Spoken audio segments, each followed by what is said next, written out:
Welcome to the Insert Philosophy Here podcast. Inserting the principles of philosophy into real life.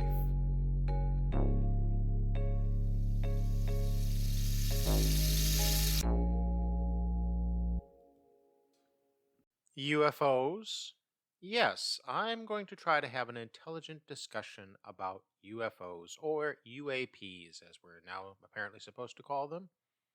It had been on my schedule for weeks now to do this podcast this week about UFOs, and news events have very interestingly set the stage for this discussion.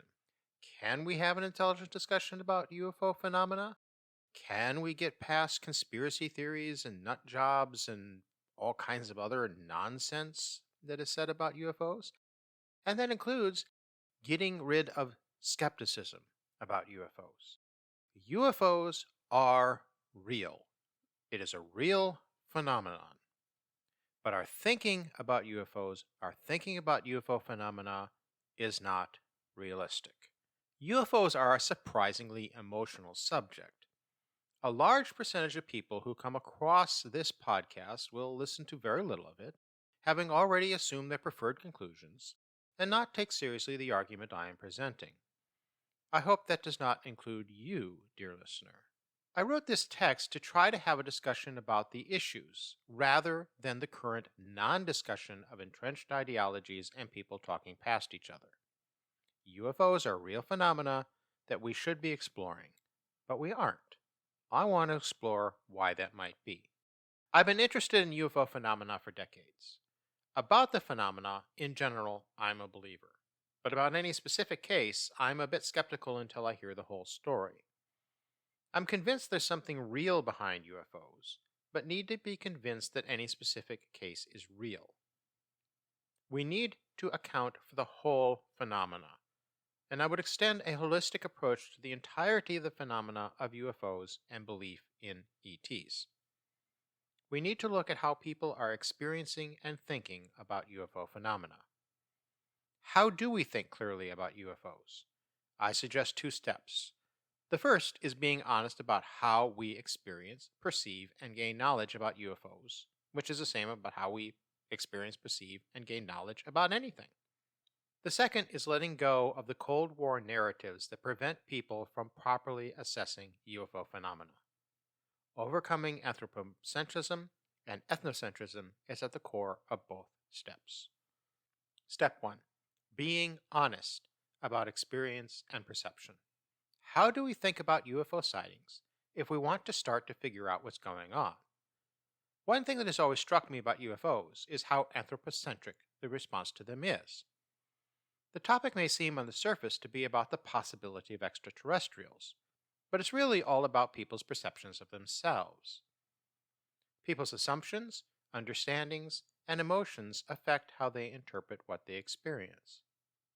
People also have a strong tendency to assume that human beings are the measure of all things, the prejudice of anthropomorphism. Ironically, to overcome anthropocentrism, we need to start by looking more closely at how people are. UFO sightings are almost always experienced by people, though a few are imaged by automated cameras. But every UFO sighting is interpreted by people. Ultimately, every UFO sighting is about people. I'm not saying there's nothing to UFO sightings and experiences. There is a there. But the nature of the phenomena is ambiguous enough that it leaves many gaps that people need to fill in, and they do. In all of our experiences, we see what our knowledge tells us we see. And by knowledge, I mean the dynamic combination of our past experiences and current expectations.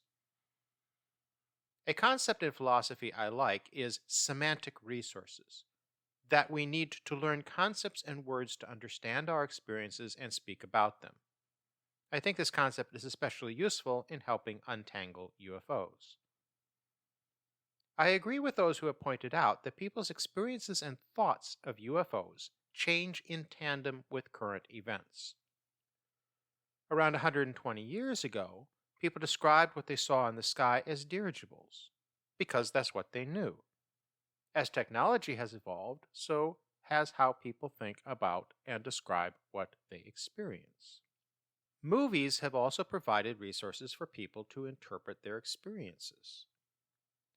The film The Day the Earth Stood Still from 1951 became the narrative in the US of how to interpret UFOs. They are spying on us because of our nuclear weapons, was a meme that developed.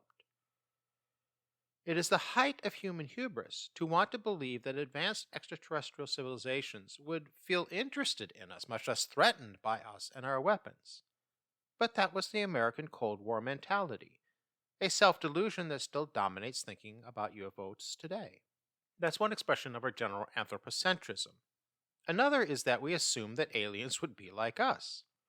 Carl Sagan once said that when we meet extraterrestrial life forms, they will look beyond what we could have imagined. But instead, people assume that extraterrestrials will look a lot like us, just a different size and color, and behave a lot like we do, only more sinister or enlightened or whatever one's preferred imagination. It is natural to see something in the sky and interpret according to what we know.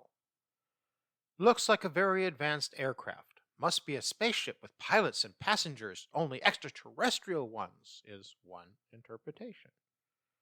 We do not know what extraterrestrials look like. We do not know how they think. We have no clue how they would act if they ever did come to Earth. We can't assume they are like us. We can't assume they will like us or hate us. We need to shake off our preconceptions and actually look at UFO phenomena if we are to start to understand what is going on. But looking at any phenomena brings in the human element. Different individuals experience things differently. I ask my philosophy students, how many trees are there outside the window? And they answer, 1. I say, no, there are as many trees plus 1 as there are people in this room, because we all experience everything differently. What is it that people experience in a UFO sighting? A collection of things, different interpretations of various experiences. We should look at the nuts and bolts aspects of UFO experiences with regard not only to the physical questions of whether people are seeing something known or something unexplainable, but also with regard to the psychological questions of whether people are having more internal or external experiences. In other words, how much of the content of what a person reports comes from outside stimuli and how much from their own personal interpretation and psychological needs. We understand that some experiencers are in some way seeking attention, and in acknowledging that, we make no more judgment than we do when we acknowledge that an experiencer mistakes a natural phenomenon for a UFO. We are all interpreters, and it's human nature to color experiences to suit our needs and wants. There is no privileged viewpoint, only personal ones. We need to look at each case with a critical eye, but open-minded as to what the experiences have to tell us. Perhaps we learn how people incorporate cultural lore about ETs into their personal stories, including insane stories. Perhaps we learn how some people try to grab attention by making up stories. We need to take each experience case by case, considering both physical and psychological evidence. And then there are the people who have no agenda, but see something in the sky and struggle to understand what they're seeing. UFOs are real events, and UFO sightings are products of a set of objective phenomena. The difficulty is that the nature of UFO phenomena causes them to be more variably subjectively experienced than other phenomena. A sincere investigation is needed with a neutral attitude between dismissive skepticism and the assumption of aliens. If we take on a collective effort of open-minded inquiry into UFO phenomena, we can build a set of semantic resources to understand whatever is behind the sightings and the many reactions to them. We don't know what we will find, but it's worth finding out. Step 2. Let Go of Cold War Narratives, Part 1. My comments in this section are mostly about the United States. Other societies have different experiences and thus different attitudes. From the 1951 robot in The Day the Earth Stood Still To today's Pentagon rebranding of UFOs to UAPs, Cold War narratives have dominated thinking and perception of the UFO phenomena. The movies of the 1950s about UFOs carrying alien invaders were very obvious allegories for American fears of a Soviet invasion sparking World War III.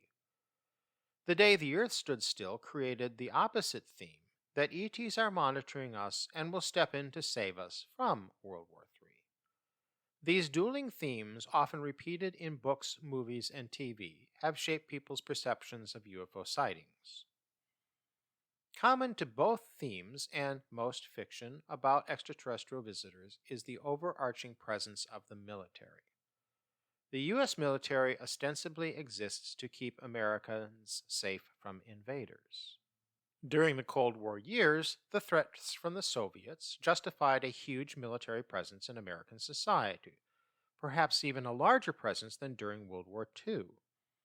The country was still on a war footing, even if there was no shooting. All of American society was saturated with paranoia about the perceived Soviet threat. People seeing things in the sky justifiably became a matter of national defense. Those things in the sky could be Soviets. This led to two further ideas. One is that UFOs are probably transport vehicles for occupants that pose a threat to us. The other is that the military should do something about these crafts in the sky. Fictional accounts played off these ideas, creating a self-perpetuating synergy that shaped public perception that UFOs are a military issue. That perception lingers on and obstructs a clear perspective on UFOs, UAPs, even today. Specifically, the lingering, festering disclosure narrative. Yes, the disclosure narrative, the child of the Cold War. Any military must operate with a degree of secrecy. Operational security is essential for successful military operations. The nature of the Cold War necessitated arguably the highest level of military secrecy ever. Paranoia reigned. Understandably, the Cold War paranoia engendered the linking of these concepts. 1. We are under threat. 2. The military should protect us. 3. The military needs to keep secrets. Those thoughts then led naturally to 4. The military is keeping secrets about the threat from UFOs. Seems plausible on the face of it, but what evidence is there behind it? The idea that the military and government know something that we don't comes from a very 1950s attitude. Watch any 1950s newsreel, and you will see what I mean. The view of the government as an all-powerful benevolent patriarch ruled the public consciousness. The U.S. had won the war, saved the world from Nazis and the Japanese, at least that was the view in the U.S. America was the defender of the free world, and its military was at the forefront of that march for truth, justice, and freedom. The military was busy keeping us safe so that we could go about our daily lives. So, of course, the powerful and technologically advanced U.S. military knew more about the constant threats to us than we do, and that's as it should be.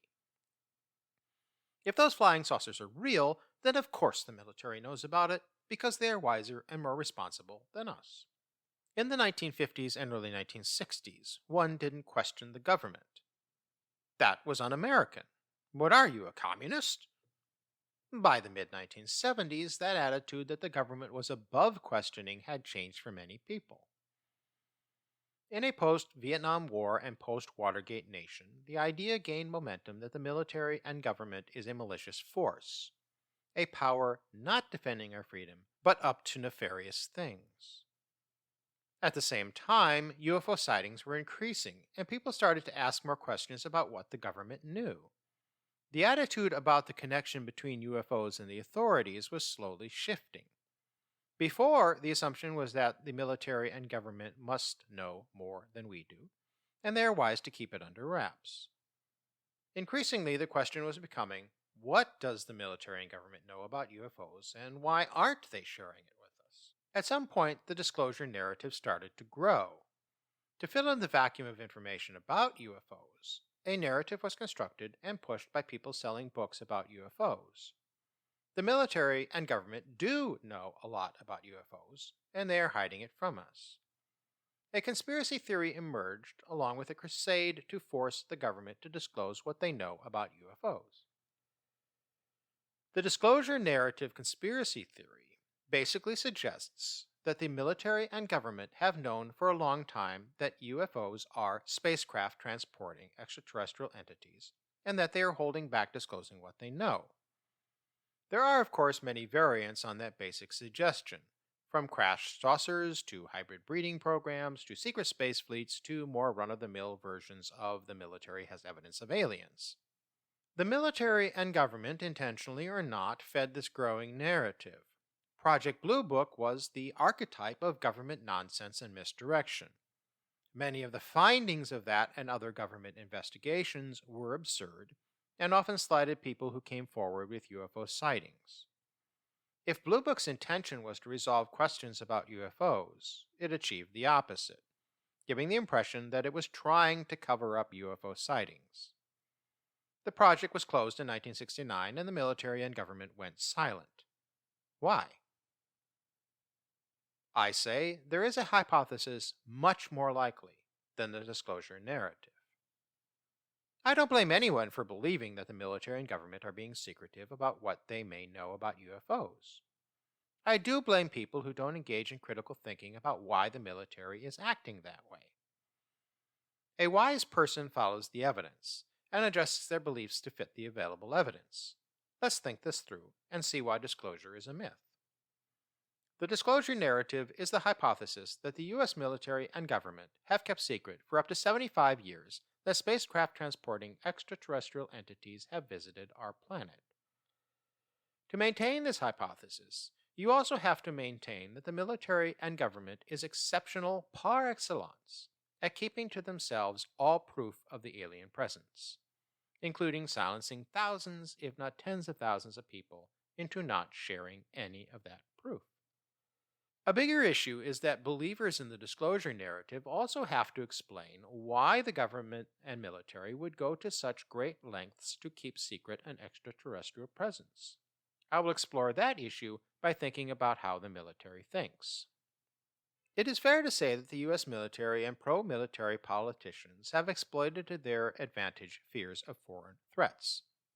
If there were no threats, there would be no need for a military. The U.S. military has shown that they are very willing to tell us that they have evidence of foreign threats, even when that evidence is false.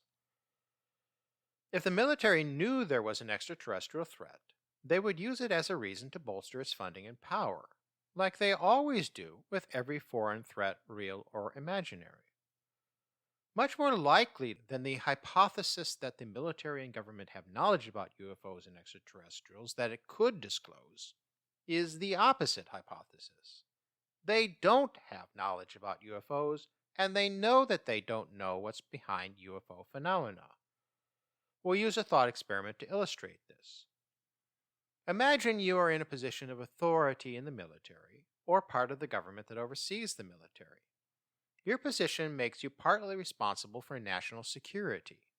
You think, with good reason, that everyone believes you are the defender of the free world. You are part of the most powerful and technologically advanced military in history. Part of your job is to maintain the perception that the U.S. military is indispensable for protecting American freedom because it can defend America from all foreign threats. Now what comes across your desk is a report on UFO sightings. Your experts tell you that they cannot explain the phenomena. They also admit that they can't even say whether whatever is behind the phenomena poses any threat to national security. Your position of authority means you are responsible for deciding what to do with this file of information that raises far more questions than it answers. What do you do? If you say, I'd level with the American people that there are things in the sky that we can't explain, you are, with all due respect, very naive. Your job, as an authority with decision-making power, is to maintain the perception that the U.S. military could easily handle any foreign threat. Admitting that the all-powerful military might not be able to defend the U.S., and worse, doesn't even know what is going on, would damage national security. Besides, you are in the military. You are trained in war. The need for operational security is ingrained in your every thought. You didn't climb your way to this level of authority by admitting you are unable to know about and respond to things. What would you do? Out of pure embarrassment, justified as the need to maintain the reputation of the military and protecting the nation and so on, you would file away the report to be forgotten. The military and government are keeping secret that they can't explain UFOs. That hypothesis is much more plausible than that they are sitting on knowledge that UFOs are extraterrestrial craft. The know nothing hypothesis is more consistent with the past behavior of the military. It is also much easier to keep ignorance a secret. Which leads us to step 2, part 2 of the let go of Cold War narratives need. I mentioned before that the Cold War helped inspire the assumption that UFOs are transportation devices. Certainly, the idea that something in the sky is an aerial vehicle predates the Cold War.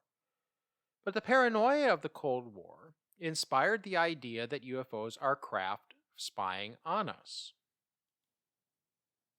People knew that the Soviets were definitely spying on the US, and that thought easily transferred to thinking about UFOs. The movie industry reflected the Cold War paranoia by portraying UFOs as interplanetary attack ships containing soldiers or monsters from outer space. The day the Earth stood still was the more benevolent version of the aliens are monitoring us trope. Whether people imagined there was a godlike judge, a soldier, or monster aboard the spaceship, it reflected the 1950s obsessions with paranoia and technology. Certainly UFOs could be extraterrestrial spacecraft. Of course it is possible, but that isn't the only possibility. It has only been the dominant assumptions made by Americans since the Cold War years. It is time to get past that assumption. Why do we need to get past the alien spacecraft assumption, what I will call ASA for short? In general, any investigation is hampered by preconceptions because assumed conclusions prevent an honest assessment of the available evidence. In terms of UFOs, the ASA, alien spacecraft assumption, not only hampers research, it inserts itself into the evidential gaps in UFO sightings, leading to unsubstantiated speculation and conspiracy theorizing. The ASA dominates the UFO discussion and the interpretation of sightings. For many people, is that a UFO is asking, is that an alien spacecraft? Even the recent ATIP program and its former personnel use the assumption that UAPs are aircraft as the foundation of their investigation, and then interpret phenomena to fit that assumption. Worse, every rumor gets spun to fit the ASA. Whole scenarios are concocted of crashed alien spacecraft based on little more than dubious whispers of what someone claims to have heard someone say someone may have seen someday somewhere. But the ASA is not alone in corrupting research into UFOs. The ASA combines with the assumption of viewing events through the Cold War filter of militarism. Sightings are not only of spacecraft, but the military is also covering up knowledge that it's a spacecraft. This is why there isn't UFO research. The combination of ASA and the disclosure narrative, the military knows, has sucked out all of the oxygen on the UFO phenomena. There is no room for actual questioning and examination of evidence. Within ufology, you either accept the disclosure narrative or you are accused of being a tool of a government cover-up. No one is allowed to explore outside the established orthodoxy of the ASA and disclosure narrative. This leads back to my original point about anthropomorphism. The assumption that UFOs and UAPs must be the ships of extraterrestrials is more mythology than anything else. It is a human projection to assume that UFOs are spacecraft containing or directed by beings like humans, only a different size and shape. UFOs could be, well, anything. To name just a few possibilities: weather or energy phenomena, biological organisms, extra, ultra, alternative, multidimensional phenomena or beings, indigenous to existent natural systems of which we are a part, but that we can only perceive to a limited extent. They could be consciousness manipulating phenomena that can make us see what we expect to see. And of course, UFOs could be phenomena that we can't yet even imagine what they are. People who approach UFO phenomena with the ASA and the disclosure narrative are less open, if at all open, to these many possibilities. To summarize, being honest about experience and perceptions of UFOs are possible and necessary. We are left with an intoxicating wealth of nuts and bolts UFO sightings that have at least some credibility. But what information exists is hijacked. It is hijacked on the one hand by the clown car of buffoonish ufologists and conspiracy artists selling the ASA or wilder ideas. Powered by magical thinking as a principal guide, UFO narratives careen off the rails into the narcissisms of clownish gurus espousing the wildest theories. On the other hand, there are self-absorbed skeptical debunkers playing whack-a-mole with the clowns. The skeptics scoff at ideas rather than considering them, and studiously avoid the weighty question of what's at the bottom of UFO sightings. Who is actually seriously investigating the UFO phenomena? Anyone? The UFO question is continually evolving. It seems to me to be a dynamic set of concepts that cross-pollinate and respond to world events, technological changes, and popular culture. But these swirling narratives are obscuring the actual phenomena and hampering study of the complex and varied inputs. Real stuff is happening, but how do we get a clear view of it? We need more information-based, reality-centric discussion about the phenomena. We need to gather evidence and follow where the evidence leads us, even when there is little evidence. There is no solid evidence that anyone has definitive knowledge that extraterrestrials exist, much less that they are visiting our planet. That in turn means that there's no solid evidence that the military is covering up knowledge of extraterrestrials. Rather than magical thinking, a sober consideration of the evidence indicates that what investigation the military may have conducted found nothing definitive, and as mentioned earlier, out of embarrassment, they have said nothing. The subject of UFOs is taboo, most likely because what's being hidden is the military's own ignorance. Considering the evidence, we must conclude that the disclosure narrative is speculation at best, and more probably an urban legend. The disclosure narrative not only assumes that if there is smoke, there is fire, but it assumes that there is actual smoke. There is fog, but no smoke. By which I mean that there is no real reason to accept the notion that the government knows more than we do about UFOs, UFOs being the smoke, much less that the government has proof of alien visitation, the imagined fire. UFOs are a real, unexplained phenomena, which is the real fog. But there is zero basis for the disclosure narrative. There's something real behind UFO sightings, behind the ignorance, the grifters, the attention seekers, the fake messiahs, the ill-informed, the gullible, and the self-serving skeptics. I want to see people start to dive into the nuts and bolts under what people are experiencing in UFO sightings. There are many interesting possibilities, and it would be great to be as open-minded as possible. And as with every podcast episode that I produce, I'm hoping that it will spark conversation, and I'm very interested in what you would have to say in response. You can contact me at insertphilosophyhere.com. Thank you for listening.